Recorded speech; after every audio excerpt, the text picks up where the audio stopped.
ইতিহাসের পাতায় আরও একবার প্রত্যেককে স্বাগত জানাই। সেকেন্ড এসএলএসটি নিয়ে অনেকগুলো প্রশ্ন এসছে, বিশেষ করে গতকাল ওবিসি আপডেটের পরে যে নতুন লিস্ট কি বেরোবে, ওবিসিকে সবাইকে আপডেট করতে হবে, কি হবে, ইডাব্লিউএস কী হবে, নতুন লিস্ট বেরোলে কাদের ভাইবা হবে, এই বিষয়টা নিয়ে আলোচনা করার চেষ্টা করব। আমি গতকালের ভিডিওতে একদম পরিষ্কার করে বলে দিয়েছিলাম যে প্রত্যেককেই যারা নাকি ওবিসি সংরক্ষণ নিতে চায়, আপনি চান্স পান বা না পান, আপনাকে কিন্তু আপডেট করতেই হবে। এবং কারণ পরবর্তীতে দেখা গেলো ভ্যাকান্সি বৃদ্ধি হলো বা কিছু একটা হলো, তখন কিন্তু আপনি আর সেই সুযোগটা পাবেন না, তো বঞ্চিত হয়ে যাবেন। তো অবশ্যই আপনি যদি ওবিসি হন তাহলে কিন্তু আপনাকে আপডেট করতেই হবে। ইডাব্লিউএস নিয়ে এখনও 100% কোনো কনফার্মেশন আসেনি, এবং ওইখানে দেখবেন যে ড্রপ ডাউন মেনু থেকে ওই যে 66টা সম্প্রদায় সেগুলোকেই যেহেতু সিলেক্ট করা যাচ্ছে, তার বাইরে যাওয়ার কিন্তু কোনো জায়গা নেই, এবং যারা বাদ হয়েছেন তারা জেনারেল হিসাবে সিলেক্ট করতে হবে। এই দুটোই করা যাচ্ছে, বাকি আপনি নিজে থেকে কোনো ইনপুট ওখানে দিতে পারবেন না। অতএব এইখানে কিন্তু আদার কোনো ক্যাটাগরিতে যাওয়ার কিন্তু কোনো সুযোগ নেই। আর ইডাব্লিউএসের যখন আসবে আমি নিশ্চয়ই জানিয়ে দেবো। এইবার প্রশ্ন হলো যে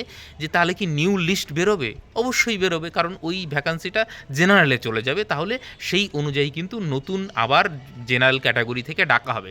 তাহলে কি শুধুমাত্র জেনারেল ক্যান্ডিডেটরাই ডাক পাবে? না, এইখানে কিন্তু আমি এর আগে একটা ভিডিওতে পরিষ্কার করে বুঝিয়ে দিয়েছি, এখানে কিন্তু সবগুলো প্যানেলের ওপর, মানে এসসি এসটি হোক বা যারা ওবিসি বাদ পড়লো, এই দেখুন ওবিসি কি সবাই বাদ পড়বে? না, সবাই বাদ পড়বে না। যারা বাদ পড়লো তারা যদি ওই ধরুন 10% যদি জেনারেলে চলে যায়, ভালো করে বুঝুন, তাহলে ওপরের দিকের যারা ওবিসিতে সংরক্ষণ পেয়ে চান্স পেয়েছিল 1-2 কাট আপের জন্য জেনারেলে যেতে পারেনি, তাহলে যদি 2 কাট আপ নামে, তাহলে ওর মধ্যে যারা ওবিসি ছিল ওপরের দিকের অংশটা তারা জেনারেলে চলে যাবে।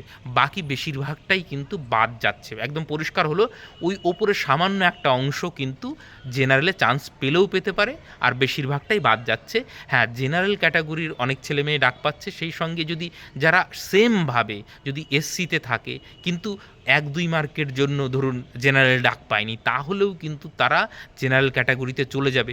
তাহলে সেইখানে আবার এসসিদের কয়েকটা ভ্যাকান্সি খালি হতে পারে, তো সেইখান থেকে আবার কয়েকজন চান্স পেতে পারে। এইভাবে প্রত্যেকটা সাবজেক্টে পাবে না, যেই সাবজেক্টগুলোতে ভ্যাকান্সি বেশি আছে সেইখানে কিন্তু এসসি বলুন, এসটি বলুন, বা যারা একটু হাই মানে কাট আপের সঙ্গেও সংরক্ষণে থেকে গেছে, তারা কিন্তু জেনারেল কাট আপ বিট করতে পারলে তবে সেইটা কিন্তু ওই 10% বাড়ার সঙ্গে সঙ্গে যতটা কাট আপ নামবে তার মধ্যে যদি এসে যায়, তাহলে কিন্তু তারা জেনারেলে চলে যাবে।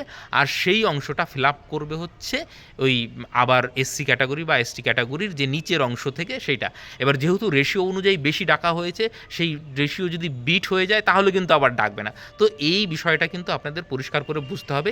তাহলে নতুন লিস্ট বেরোবে, নতুনদের আবার নতুন করে ভাইবা হবে, এবং সেটা শুধুমাত্র জেনারেল ক্যাটাগরির নয়, অন্য অন্য ক্যাটাগরির হতেও পারে, আবার নাও হতে পারে যদি ভ্যাকান্সিটা বিট হয়ে যায়। একদম এই হিসাবটা কিন্তু আমি আগে কিন্তু বুঝিয়ে দিয়েছি, মানে ভ্যাকান্সি ধরে এবং মানে হিস্ট্রি লিস্ট ধরে, ওইটা আপনি পেলে মানে একটু নিচে গিয়ে সেটা দেখে নিন কিভাবে সেটা হবে।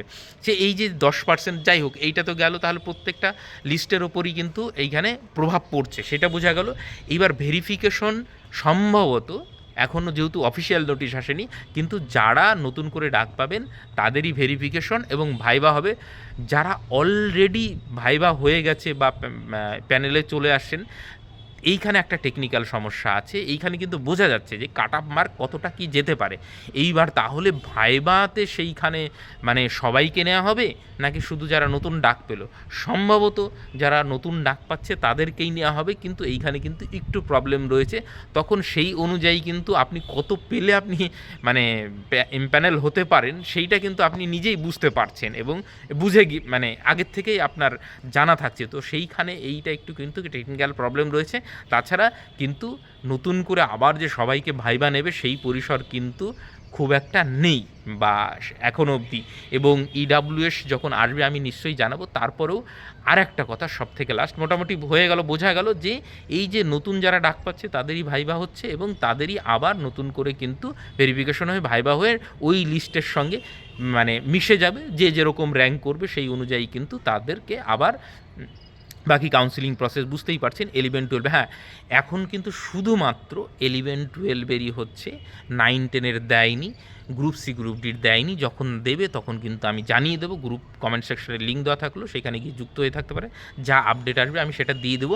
তাহলে মোটামুটি আপনাদের প্রশ্নের সবগুলো উত্তর দেওয়া গেলো। এইবার একটা বিষয় আমি বলি, সেটা হচ্ছে দেখলাম যারা বাদ পড়েছেন তাদের নিয়ে কয়েকজন দেখলাম একটু ব্যঙ্গ বিদ্রুপ করছেন, আমার কমেন্ট সেকশনেও দেখলাম একজন বিরূপ মন্তব্য করছেন। একদম পরিষ্কার বলি ভাই, যে এই যেমন আমি যাদের নিয়ে গ্রুপ করেছি যারা বাদ পড়লেন তাদের জন্য, এবং তাদেরকে নিয়ে যারা কটাক্ষ বা ব্যঙ্গ করছেন, বিপদগ্রস্ত মানুষকে কখনো কটাক্ষ করতে নেই। তুমিও যদি কোনো দিন বিপদে পড়ো, আমার কাছে এসে যদি বলো দাদা আমার একটু হেল্প লাগবে, তাহলে অবশ্যই আমি করব। কারণ দেখো, এই যে যারা বাদ গেল তাদের সঙ্গে তো অন্যায় হয়েছে, 16 সালের সঙ্গেও অন্যায় হয়েছে অনেকগুলো, এবং ধরতে গেলে প্রত্যেকটা ক্যান্ডিডেটের সঙ্গে অন্যায় হয়েছে। তো সেই জায়গায় দাঁড়িয়ে তাদের সঙ্গে অন্যায় হয়েছে, তাদের যে আইনি অধিকার বা লড়াই, সেই জায়গাটা তো তাদের রয়েছে, এবং তারা যদি আমার কাছে হেল্প চায় অবশ্যই আমি তাকে হেল্প করব।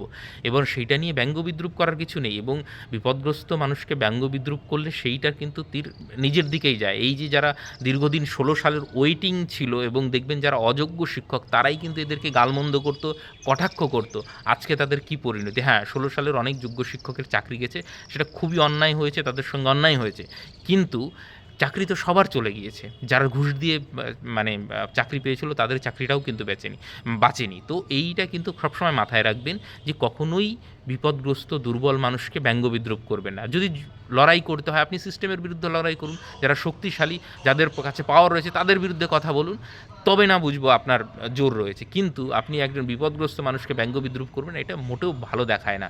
তো যাই হোক, এই এমন পরিস্থিতির মধ্যে আপনাদেরকে ফেলে দিয়েছে, আপনার বন্ধু সে জেনারেল, আপনি ওবিসি, আপনি বাদ গেলে সে চাকরিটা পাবে। কিন্তু দেখুন, আপনাদের মধ্যে কিন্তু ব্যক্তিগত রেষারেষি থাকারই কথা ছিল না, কিন্তু সিস্টেমের এই দুর্বলতার ফলে বলুন আর যার ফলেই বলুন, এই রেষারেষিটা কিন্তু আপনাদের মধ্যে চলে এসছে, এবং এটা খুব স্বাভাবিক ব্যাপার। প্রত্যেকেই প্রত্যেকের মতন করে আইনি লড়াইটা লড়বে, আলটিমেটলি বিচার ব্যবস্থা যেটা বলবে সেই দিকেই এসএসসি করবে, এবং সরকারের যেটা সদিচ্ছা, সব মিলেমিশেই কিন্তু অ্যাকচুয়ালি এই মানে এসএসসির ভবিষ্যৎ মানে নির্ণয় হবে।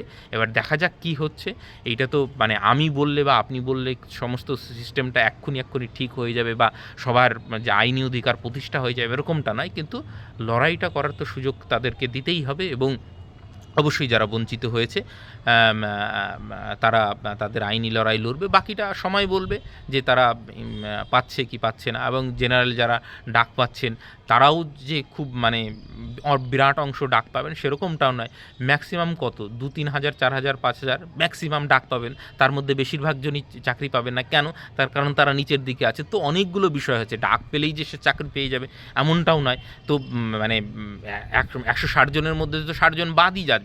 তো এই বিষয়গুলো তো রয়েছে। তো হিংসা বিদ্বেষ এগুলো থেকে বেরিয়ে আসুন, যেইটা আইনত যতটা মানে সঠিক হয় সেই দিকেই যেন এসএসসি কাজ করে, এবং কোর্ট সেই দিকেই যেন রায় দেয়। যদিও সুপ্রিম কোর্টের ওপর আমাদের যে মানে অগাধ বিশ্বাস ছিল, সেই জায়গাটা কোথাও না কোথাও একটু টলমল হয়েছে। আগামী যে সমস্ত মানে ইয়েগুলো দেখেছি আমরা, সঠিক বিচার কিন্তু হয়নি বেসিক্যালি। তো যাই হোক, তারপরেও আমাদের একটা সিস্টেমের মধ্যে থাকতে হয়, বিচার ব্যবস্থার প্রতি আমাদের ভরসা রাখতে হয়, নাহলে যাবেন কোথায়? পুরো যে সিস্টেমটাই যদি আপনি শুধু গালাগালিই দিতে থাকেন, তারপরেও যে আপনার সব কিছু সমাধান হয়ে যাবে সেরকমটা নয়। তো সিস্টেমের মধ্যে থেকেই সিস্টেমকে পরিবর্তন করতে হবে, এবং সে তার এই সিস্টেমের মধ্যে থেকেই কিন্তু আপনাকে আইনি লড়াইটা লড়তে হবে। এর কিন্তু কোনো বিকল্প আপাতত নেই। তো যাই হোক, অনেকগুলো কথা বললাম, কারণ এই বিষয়গুলো কিন্তু যারা করছেন খুব খারাপ কাজ করবেন না। এই বিষয়গুলো কাউকে মানে নিন্দামন্দ বা কাউকে ছোট করা, এই বিষয়গুলো একদমই করবেন না। বাকি যা আপডেট আসবে আমি দিয়ে দেবো। ভালো থাকবেন, সুস্থ থাকবেন, থ্যাংক ইউ।